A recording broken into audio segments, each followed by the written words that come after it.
Halo teman pemilih, kembali lagi di podcast Ngosik, ngobrol asik, demokrasi, dan kepemiluan KPU Kota Denpasar.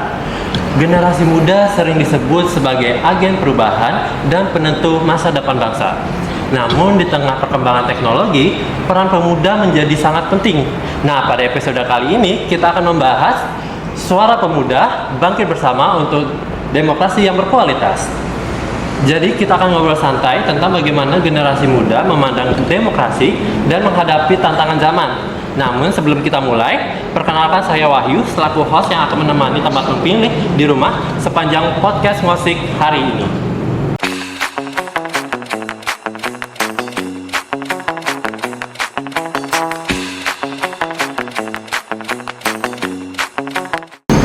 Sejak dulu pemuda selalu menjadi bagian penting dari berbagai perubahan besar bangsa.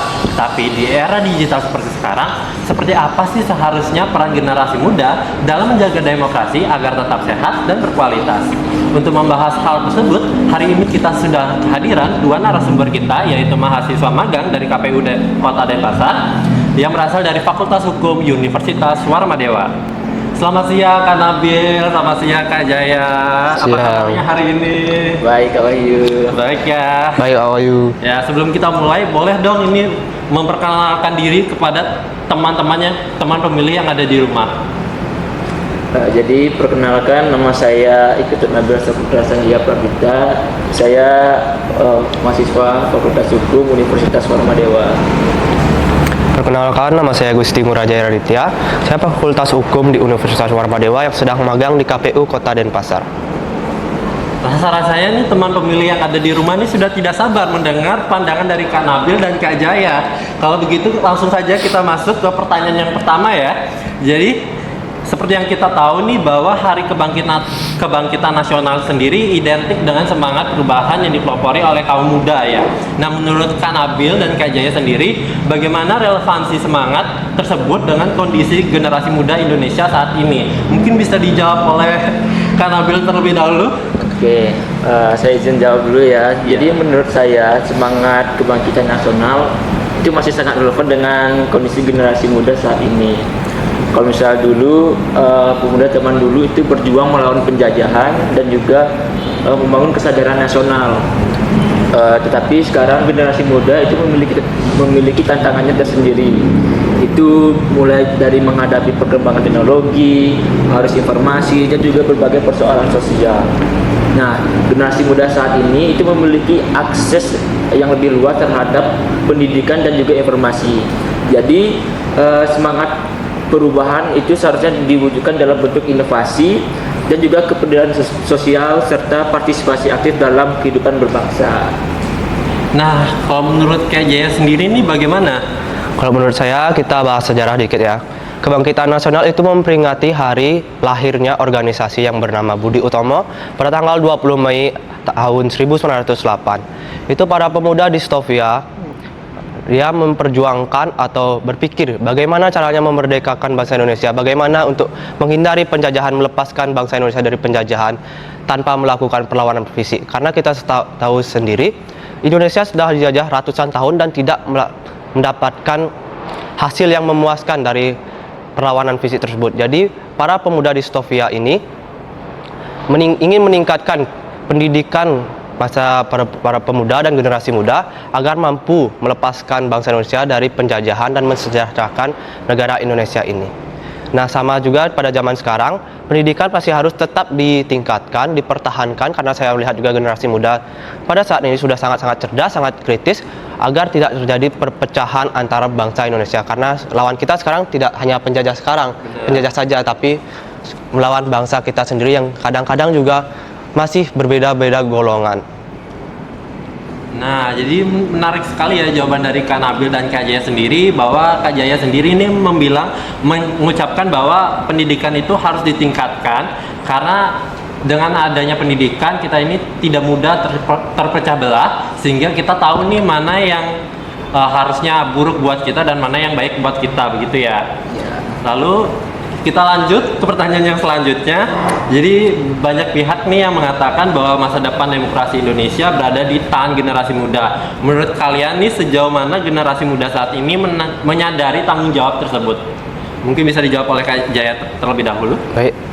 Menurut saya pada generasi muda ini sudah sangat baik sekali menyadarkan betapa pentingnya bukan untuk diri sendiri saja tapi oleh orang lain juga di sekitarnya, bahwa penting sekali demokrasi ini untuk ditingkatkan, untuk digunakan, baik itu menggunakan hak suaranya, menggunakan kebebasan mereka dalam berpendapat, karena kita yang akan menjadi pemimpin bangsa pada tahun 2024-5, di mana kita sebagai pemimpin bangsa harus memiliki pendidikan yang tinggi, yang baik, yang cukup, agar menciptakan para pemuda-pemuda atau pemimpin-pemimpin yang cerdas dan kritis sehingga dapat memajukan dan mensejahterakan bangsa Indonesia. Oke, mungkin di sini saya menambahkan sedikit ya dari pandangan Kak Jaya. Menurut saya melihat kesadaran generasi muda terhadap demokrasi itu mulai meningkat, terutama dengan banyaknya anak muda yang mulai aktif berdiskusi, menyuarakan aspirasi dan juga terlibat dalam kegiatan sosial maupun politik. Tapi ada sebagian juga nih yang menyatakan atau berpikiran bahwasannya kalau misal demokrasi itu hanya sekedar menggunakan hak pilihnya pada saat pemilu saja. Padahal kita ketahui kalau misal demokrasi juga menuntut sikap yang kritis, kemudian terhadap masalah publik dan juga keberanian untuk mengawasi jalannya pemerintahan. Wah, ini poin yang sangat penting banget nih buat teman pemilih yang ada di rumah, bahwa sebenarnya peran anak muda itu dalam demokrasi nggak berhenti di bilik suara saja ya. Iya. Jadi justru setelah pemilu pun generasi muda masih punya tanggung jawab nih untuk ikut peduli dengan berbagai isu yang ada di sekitar kita, begitu ya? Iya. Benar. Nah, yang seperti kita tahu nih Kak Nabil dan Kak Jaya, bahwa di era globalisasi yang semakin terbuka, bagaimana kalian sebagai generasi muda dapat tetap menjaga rasa nasionalisme tanpa menutup diri dari perkembangan dunia? Mungkin bisa dijawab dari Kak Nabil dulu.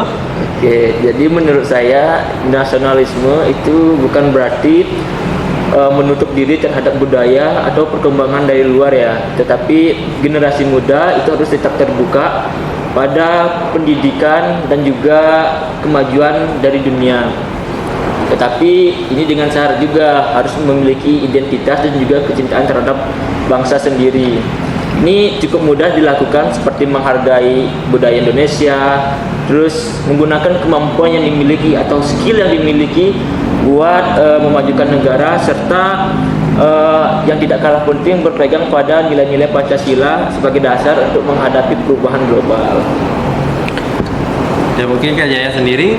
Baik, saya sependapat dengan Kakak Nabil ya. Menurut saya generasi muda itu harus penting banget untuk menyadari betapa bagusnya pengaruh luar sebenarnya ya. Karena dari pengaruh luar tersebut kita dapat mengenal dan belajar berbagai macam hal-hal yang terjadi di luar Indonesia ini. Kita dapat belajar dari negara lain yang lebih maju, bagaimana kita mengimplementasikan ilmu-ilmu yang kita dapat atau pelajaran-pelajaran yang kita dapat dari negara lain atau kondisi dunia ini, agar kita dapat memajukan dan mensejahterakan kondisi negara ini, bangsa ini, agar meningkatkan kualitas hidup masyarakat Indonesia. Jadi pengaruh luar itu menurut saya tidak buruk-buruk ya, tidak selalu buruk, melainkan itulah kesempatan pada generasi muda untuk belajar dan mampu mengimplementasikan apa yang mereka dapat dari luar itu ke dalam negara ini. Terima kasih. Wah, jawabannya sangat bagus sekali nih dari Kak Nabil dan Kak Jaya sendiri, bahwa saya juga sangat setuju nih dengan apa yang disampaikan tadi, bahwa terbuka sama perkembangan dunia itu nggak berarti harus kehilangan jati diri. Justru bagaimana kita bisa mengambil hal-hal positif tanpa melupakan identitas sebagai bangsa Indonesia, begitu ya, Kak Nabil dan Kak Jaya. Nah, sejauh ini sudah seru banget kan podcastnya, tapi sayangnya perbincangan kita harus berlanjut setelah jeda berikut ini. Tetap bersama kami di podcast Ngosik.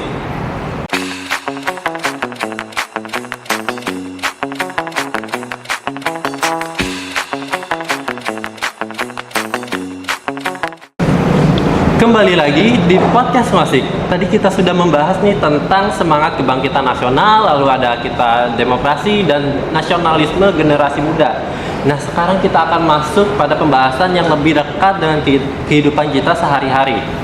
Nah, di sini menurut kalian nih, apakah kesadaran demokrasi harus dimulai dari partisipasi politik atau justru dari hal-hal dalam kehidupan sehari-hari? Mungkin dari antara kalian berdua ada yang ingin menjawab terlebih dahulu. Silakan Kak Nabil. Ya udah, saya dulu deh. Menurut saya berpendapat bahwa kesadaran demokrasi itu dimulai dari hal-hal sederhana yang dilakukan dalam kehidupan sehari-hari. Misalnya itu seperti mau menghargai perbedaan pendapat, terus berdiskusi dengan sehat, bersikap toleran, dan juga bertanggung jawab pada keputusan bersama. Jika budaya demokrasi itu sudah terbentuk dalam kehidupan sehari-hari, maka partisipasi politik itu akan tumbuh secara alami dan juga lebih berkualitas. Mungkin itu aja dari saya tambahkan. Kalau saya menambahkan bahwa kehidupan kita sehari-hari dari kecil sudah terbiasa dengan perbedaan pendapat karena manusia juga beragam, perbedaan pemikiran dan emosi juga menimbulkan berbagai macam ada pemikiran dan pendapat. Nah, dari hal itu, perbedaan tersebut, kita dapat belajar untuk menghargai pendapat orang lain. Kita tidak boleh menggolongkan pendapat itu sesuai dengan latar belakangnya, sukunya, rasnya, ataupun pilihannya dalam pemilu misalnya. Lalu kemudian karena kita sadar juga tidak semua tingkat pendidikan di Indonesia itu merata, partai politik atau fungsi dari politik ini dapat membantu untuk meningkatkan kesadaran demokrasi pada masyarakat agar menggunakan hak demokrasinya, hak pilihnya, dan hak berpendapatnya dengan baik dan bijak juga tentunya. Jadi ternyata demokrasi itu nggak selalu dimulai dari hal besar ya, tapi justru dari kebiasaan-kebiasaan kecil yang sering kita lakukan, mungkin dari kita kecil, kita misalnya menerima pendapat orang lain, kita menerima pendapat keluarga kita, teman kita, dan kita mau berdiskusi dengan sehat, itu merupakan salah satu contoh partisipasi politik. Betul sekali kan? Ya, benar sekali itu seperti yang saya katakan tadi ya. Ya, jadi seperti itu ya teman-teman pemilih yang ada di rumah. Lalu untuk pertanyaan selanjutnya, nah jika kita bandingkan nih dengan generasi yang melahirkan kebangkitan nasional, nilai apa yang masih relevan dan perlu dipertahankan oleh pemuda masa kini? Mungkin dari saya dulu ya. Sebenarnya masih sama saja karena kebangkitan nasional itu kan menandai atau memperingati lahirnya Budi Utomo yang menegaskan atau ingin meningkatkan kualitas pendidikan masyarakat Indonesia, terutama pemuda-pemuda dan generasi muda, termasuk pemudi juga sebenarnya, agar dapat meningkatkan kualitas kesejahteraan masyarakat Indonesia.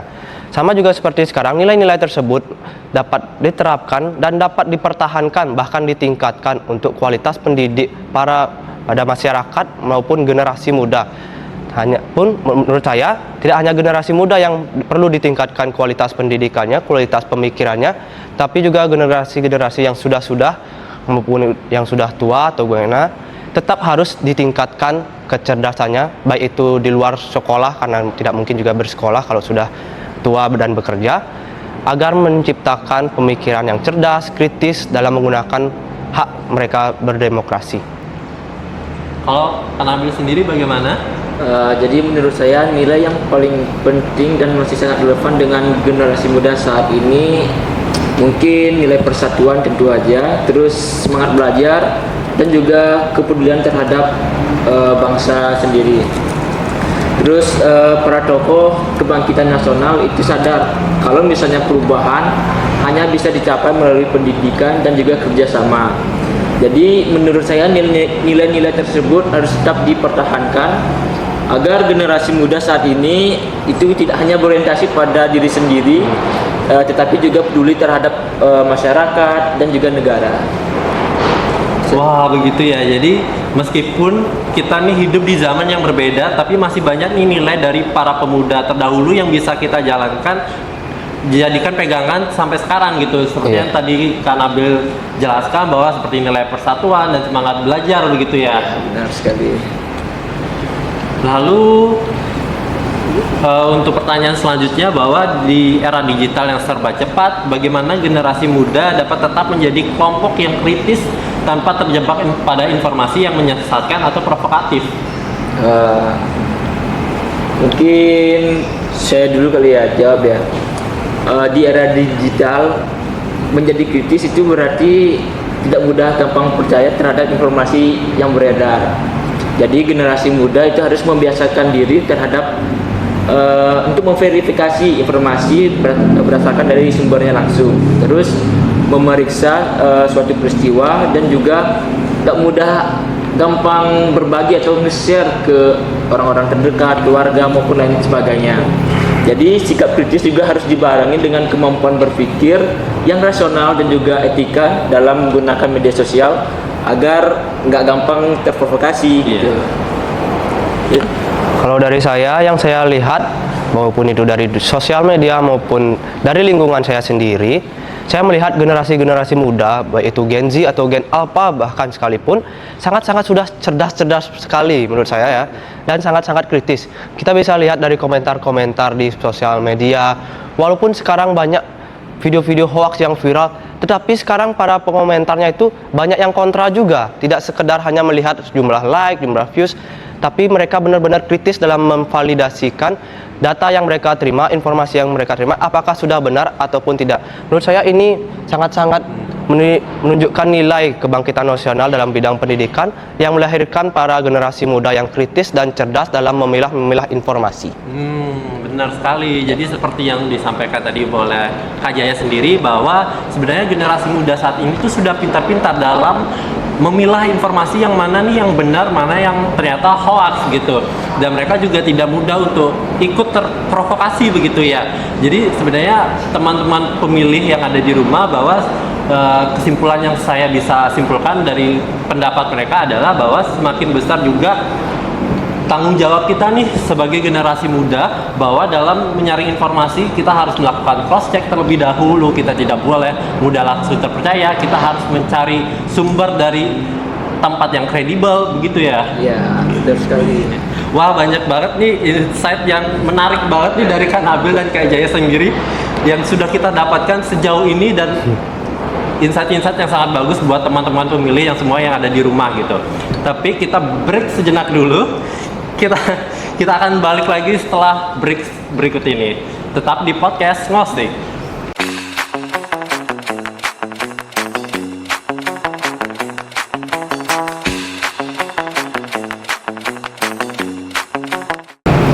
Kembali lagi di podcast Ngosik. Di sesi terakhir ini kita akan membahas lebih jauh mengenai tantangan dan harapan bagi generasi muda dalam membangun demokrasi Indonesia. Nah, menurut Kak Jaya sendiri nih, apakah partisipasi generasi muda dalam demokrasi saat ini masih bersifat simbiolis atau sudah mampu memberikan dampak nyata bagi masyarakat? Menurut saya, Kak Ayu, generasi muda ini sudah tidak hanya sekedar simbolis dalam menjalankan demokrasi. Kita lihat banyak sekali mahasiswa-mahasiswa atau pelajar-pelajar yang turun langsung menyuarakan aspirasi mereka, pendapat mereka kepada pemerintahan dengan kebijakan yang timbul atau permasalahan-permasalahan yang timbul dalam negara ini. Itu menunjukkan bahwa para pelajar, para mahasiswa tersebut sudah mampu mengaspirasikan dan menggunakan hak mereka dalam berdemokrasi dengan sangat baik. Kita lihat juga bahwa para mahasiswa ini sudah banyak memberikan solusi ya. Menurut saya kalau memberikan melakukan demonstrasi tapi tidak memberikan solusi itu percuma saja gitu. Karena kita tidak mampu berpikir secara kritis. Di nilai-nilai kebangkitan nasional itu kan kita meningkatkan pendidikan agar menumbuhkan para pemuda-pemuda yang kritis dan cerdas. Dari sinilah kita berdemonstrasi.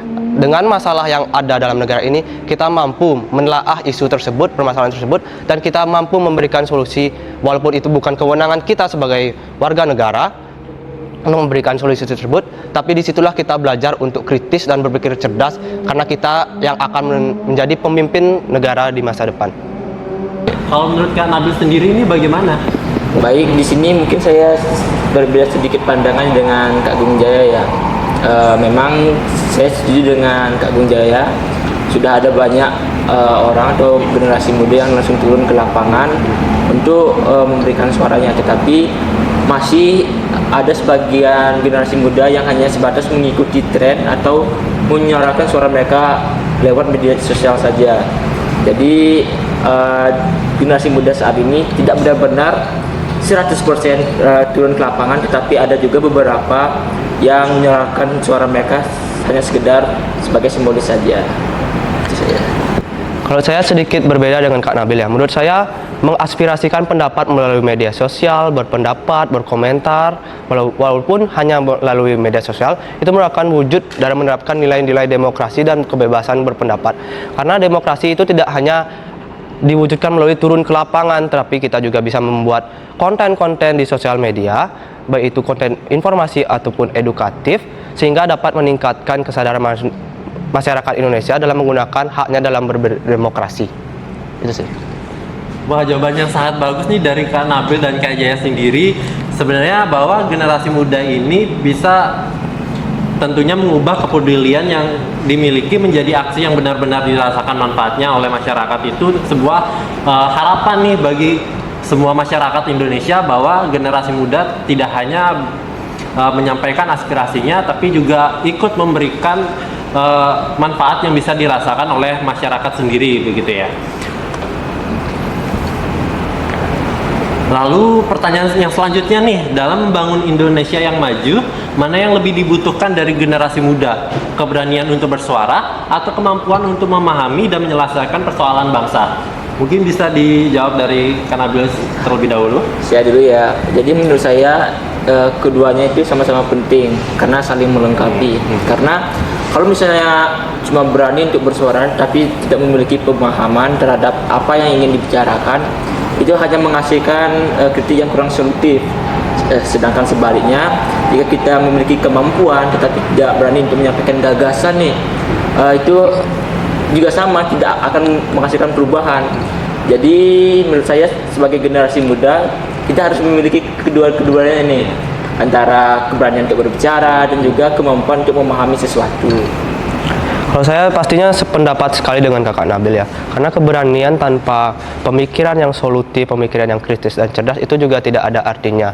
Kita sebagai mahasiswa-mahasiswa yang sudah terpelajar, terdidik dan memiliki tingkat pendidikan yang cukup baik, bahkan sangat-sangat baik, jika tidak memiliki keberanian untuk mengaspirasikan apa yang kita rasakan, apa yang kita pikirkan, apa pandangan kita, itu juga percuma saja karena tidak akan membawa perubahan kepada negara ini.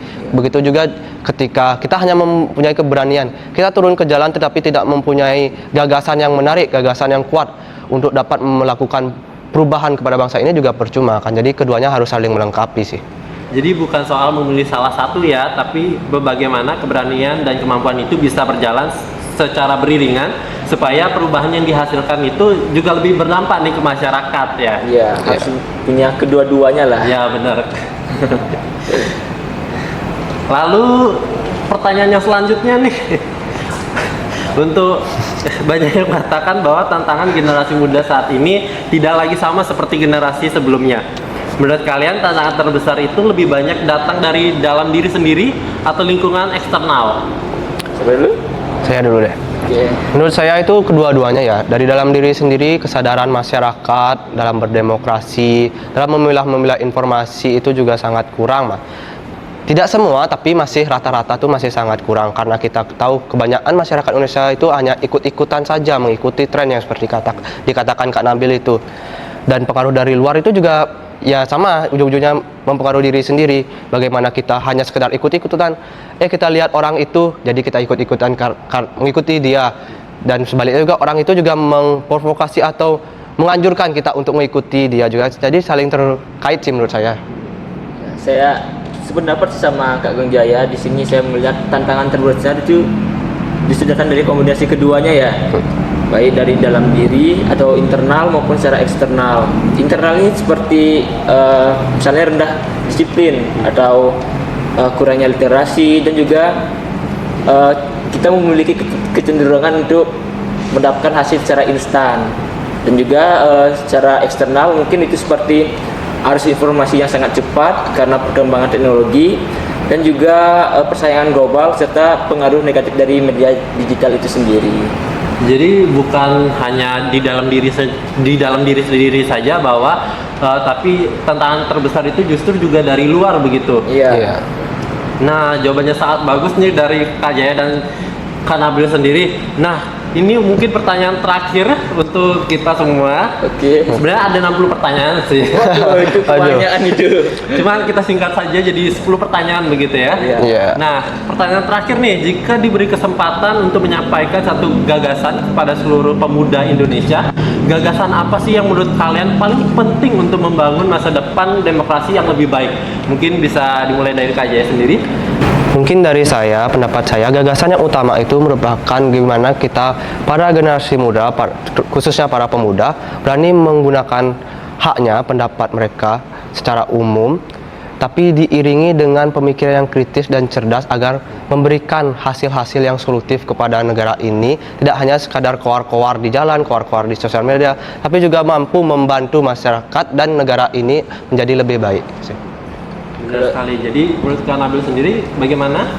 Baik, mungkin di sini saya menambahkan pendapat dari Gem Jaya ya, Kak Gem Jaya. Di sini jika saya diberi kesempatan, saya ingin mengajak seluruh pemuda Indonesia untuk membangun budaya berpikir kritis dan peduli terhadap kepentingan bersama.